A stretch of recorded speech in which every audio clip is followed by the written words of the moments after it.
शुरू करो, डालो बुनियाद, घर महल नजर आएगा।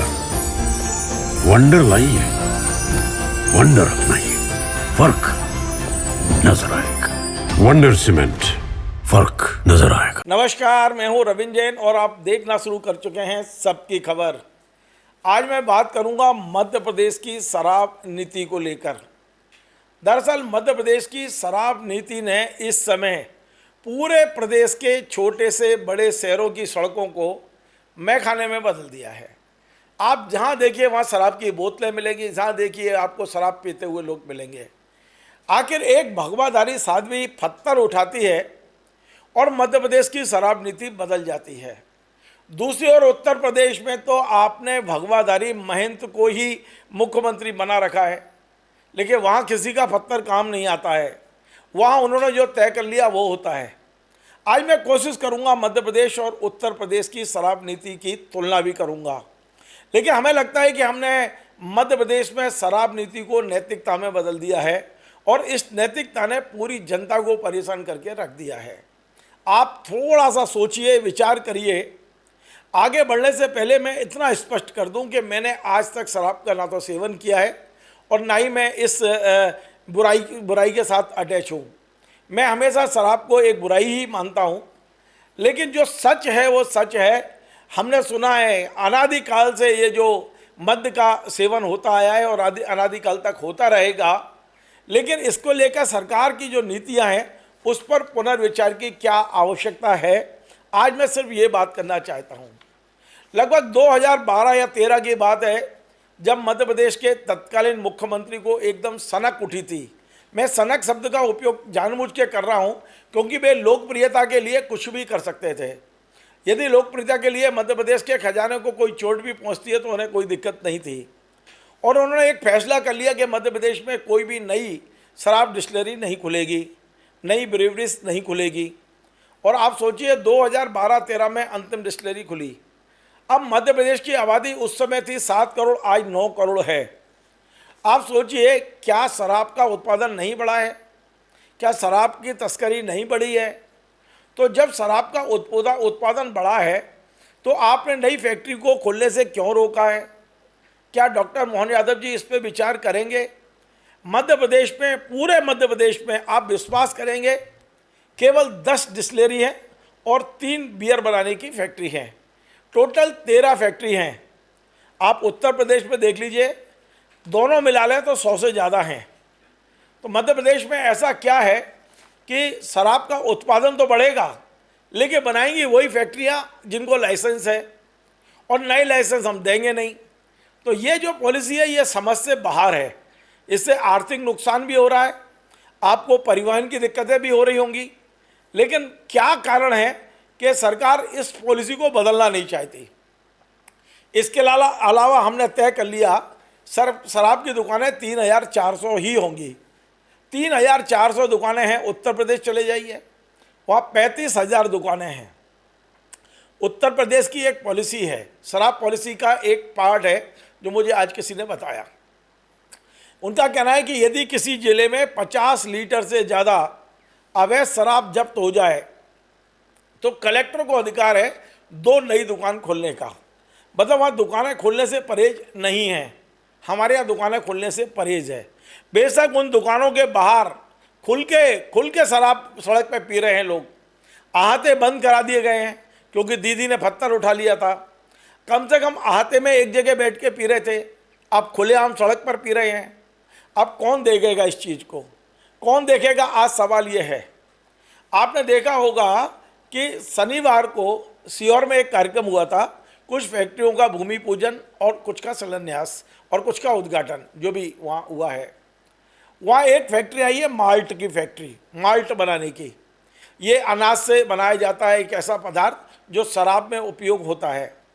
तो फैक्ट्री सीहोर में माल्ट की बन सकती है, लेकिन वो अपना पूरा मटेरियल अन्य राज्यों में सप्लाई करेगा। मध्य प्रदेश में नई फैक्ट्री नहीं खुलेगी।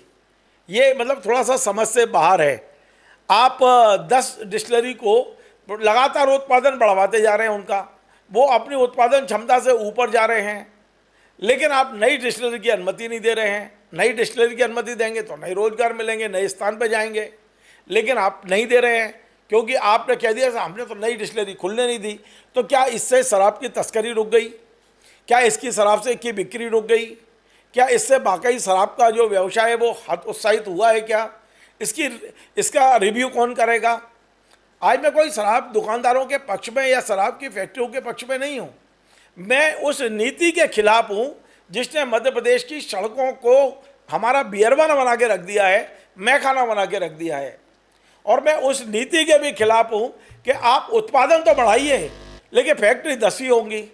तो ऐसा क्या है कि आपने कसम खा ली है कि उत्पादन उन्हीं 10 फैक्ट्रियों में करेंगे, हम अन्य फैक्ट्री में नहीं करेंगे। तो ये जो जिद है सरकार की, सरकार को एक बार विचार जरूर करना चाहिए। जैसा मैंने बताया कि हमारे यहाँ लगभग 15-17 हज़ार करोड़ रुपए आता है शराब से, शराब के तमाम व्यवसाय से। उत्तर प्रदेश में यह राशि शायद 50,000 करोड़ के आसपास होगी। लेकिन मैं इसलिए कह रहा हूँ कि मध्य प्रदेश में हमने तमाम सारी नीतियों को, नैतिकता को ओढ़ के रखा है। यहाँ शराबबंदी, वहाँ शराबबंदी, वो बहुत अच्छी बात है, मैं उसका पक्षधर हूँ कि आपने कुछ स्थानों को पवित्र स्थान मान के किया है। लेकिन आप सोचिए, मध्य प्रदेश में हमने नर्मदा नदी के 5 किलोमीटर तक दुकानें खुलने से मना किया, तो क्या उत्तर प्रदेश में गंगा नहीं है, वहाँ यमुना नहीं है? क्या ये 5 किलोमीटर शराबबंदी से नर्मदा की सेहत पर क्या असर पड़ा है? क्या वहाँ सब कुछ शांत वो हो गया है, सात्विकता आ गई है, सब सात्विक हो गए हैं वहाँ पर? इसका रिव्यू तो करना चाहिए। यदि आपने ये निर्णय लिया है कि हम नर्मदा घाट से इतनी दूर तक शराब को प्रतिबंधित कर रहे हैं, तो साल, 2 साल, 3 साल बाद आपको रिव्यू करना चाहिए कि इसके क्या लाभ हानि हुए हैं। यदि आपने 2012 में नई फैक्ट्रियाँ खोलने से मना कर दिया, तो रिव्यू करिए कि नई फैक्ट्री खोलने से क्या मध्य प्रदेश में शराब की खपत कम हो गई, क्या लोग शराब पीने वाले कम हो गए? यदि नहीं हुए तो फिर आप अपनी इस पॉलिसी को बदलिए। तीसरा, एक बहुत महत्वपूर्ण बात है, आपने अहाते बंद कर दिए। हम लोगों ने भी ताली बजाई थी, हमें भी लगा था कि अहाते बंद हो जाने से माहौल सुधरेगा।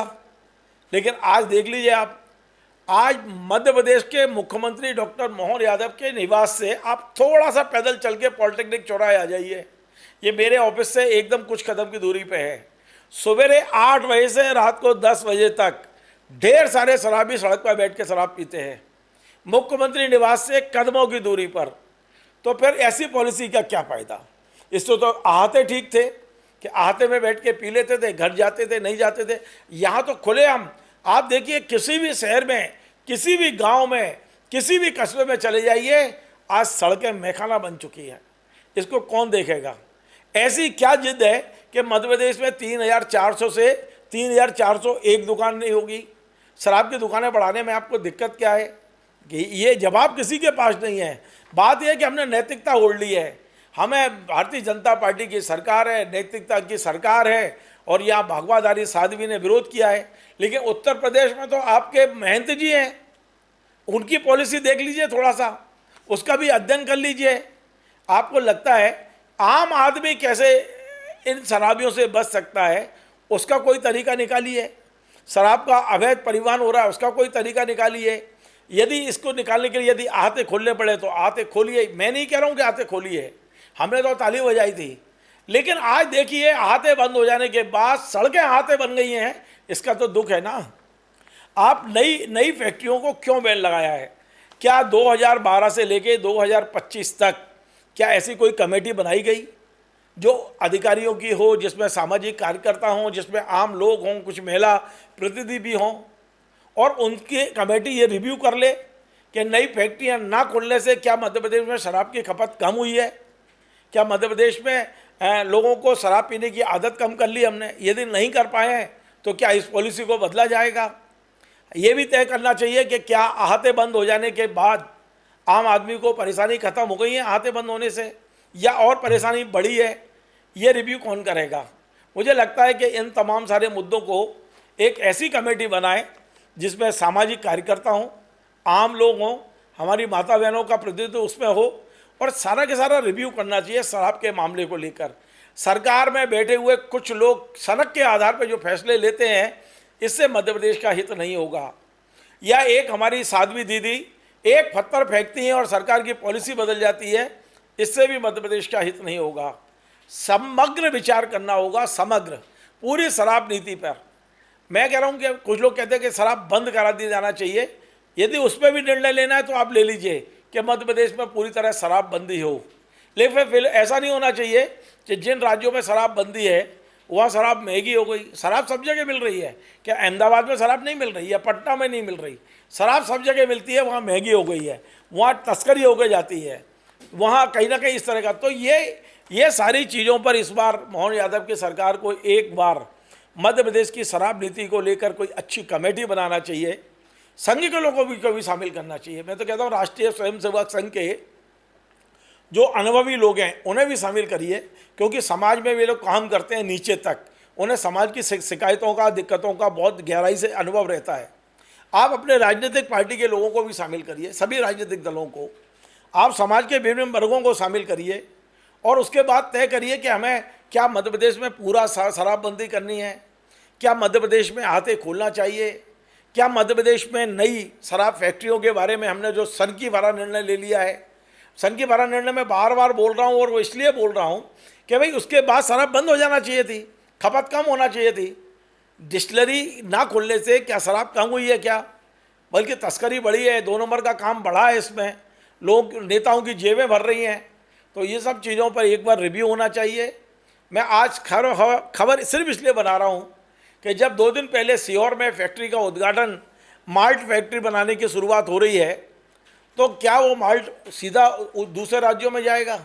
मध्य प्रदेश में तो फैक्ट्री है ही नहीं, केवल 10 हैं। और मैंने जैसा बताया कि उत्तर प्रदेश में 100 फैक्ट्री और मध्य प्रदेश में 10 फैक्ट्री, आप अंदाज तो लगाइए। उत्तर प्रदेश में दुकानें 35,000, मध्य प्रदेश में 3400, 3,400 दुकानें। तो ये सारी चीज़ें हैं, एक बार दूसरे राज्यों को दौरा करें। मैंने सुना है कि तमिलनाडु में 65,000 करोड़ रुपए की आय होती है शराब से। तो उन्होंने शराब को व्यवसाय बनाया है, हमारे यहाँ शराब को नैतिकता बनाया है। यदि नैतिकता बनाया गया तो फिर पूरी तरह नैतिक हो जाइए, बंद कर दीजिए शराब को, पूरी तरह बंद करिए, शराब का टोटल बंद करिए या युक्तिकरण करिए इसका। क्योंकि जो सड़कें मैखाना बन गई हैं और शराब का जो अवैध परिवहन हो रहा है, इसे रोकने के 2 ही तरीके हैं। या तो आप फिर से अहाते शुरू करिए और नई फैक्ट्रियाँ खुलवाइए आप, और नहीं कर सकते हो तो फिर शराब को पूरी तरह पाबंदी लगाने पर भी विचार करना है तो वो भी कर सकते हैं। लेकिन एक बार समाज के लोगों को जोड़कर डॉक्टर मोहन यादव जी यदि इस पर विचार करेंगे तो मुझे लगता है कि आम लोगों को ज़रूर राहत मिलेगी। आपको हमारा ये कार्यक्रम पसंद आए तो आप इसे शेयर करें, लाइक करें, कमेंट करें, और आपसे बार बार निवेदन है हमारे इस चैनल को सब्सक्राइब अवश्य करें। धन्यवाद।